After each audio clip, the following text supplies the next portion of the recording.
आज की जो मेरी ब्राइड थी उनको देख के मैं इतना हैरान हुई कि मैं यकीन ही नहीं कर पा रही थी कि ये ब्राइड है। जब मैंने उन्हें देखा तो मैंने हैरत से पूछा कि आप हैं ब्राइड, तो वो आगे से हंसने लगी, कहती है हाँ जी मैं ही हूँ ब्राइड। अच्छा, यहाँ पे मैं उनके नेल्स कर रही हूँ। दूसरे पेज पे जहाँ पे मैं स्टेनलेस स्टील ज्वेलरी और नेल्स वगैरह अपलोड करती हूँ, वहां से इन्होंने कुछ डिजाइन पसंद किए ज्वेलरी के, और नेल्स इन्होंने ये वाले पसंद किए। तो ब्राइड के हाथ बहुत ही पतले और प्यारे प्यारे से थे, नाजुक से। दूसरा, उन्होंने मुझे कोई रेफरेंस पिक्चर नहीं दिखाई थी। उन्होंने कहा मैं आप पे छोड़ती हूँ, आप अपने माइंड से कोई भी डिजाइन लगा दे, बस मुझे अच्छा लगना चाहिए। और उन्होंने बताया कि मैं फर्स्ट टाइम मेहंदी अप्लाई करवा रही हूँ, उससे पहले मैंने कभी मेहंदी अप्लाई नहीं की। फिर तो मैंने ऐसा अपना टैलेंट दिखाया कि आप लोग हैरान रह जाएंगे। यहाँ पे हम लोग चिल्ली खा रहे हैं, दुल्हन की मम्मा ने हमारे लिए भी ली थी और दुल्हन के लिए भी ली थी।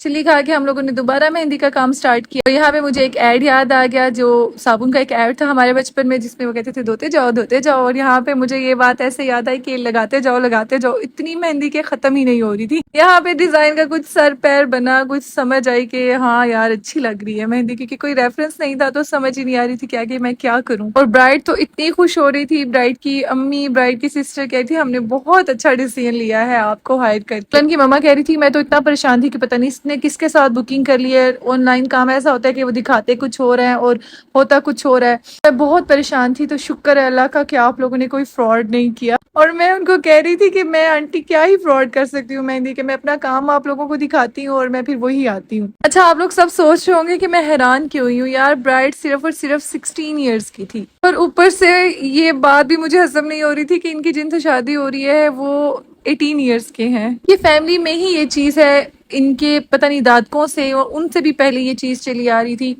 कि जैसे ही लड़की मैट्रिक करती है उसकी शादी हो जाती है। रिश्ता आपको पता है कब होता है? जब जैसे ही लड़की पैदा होती है। अगर खानदान में कोई उससे पहले का पैदा हुआ लड़का हो तो बता देते कि उसकी वाइफ बनेगी। और ब्राइड का ये कहना था कि हम लोग तो सोच ही नहीं सकते किसी और के बारे में, हम लोग इतने ये लोग स्ट्रिक्ट है हमारे घर वाले कि हम लोग सवाल ही नहीं पैदा होता कि इनकार करें। खैर, आप लोग मुझे बताएं कि आप लोगों को इनकी मेहंदी कैसे लगी, और इस छोटी सी ब्राइड के लिए दुआ करें कि ये अपनी लाइफ में हमेशा खुश। प्लीज मुझे सपोर्ट करने के लिए मुझे फॉलो भी कर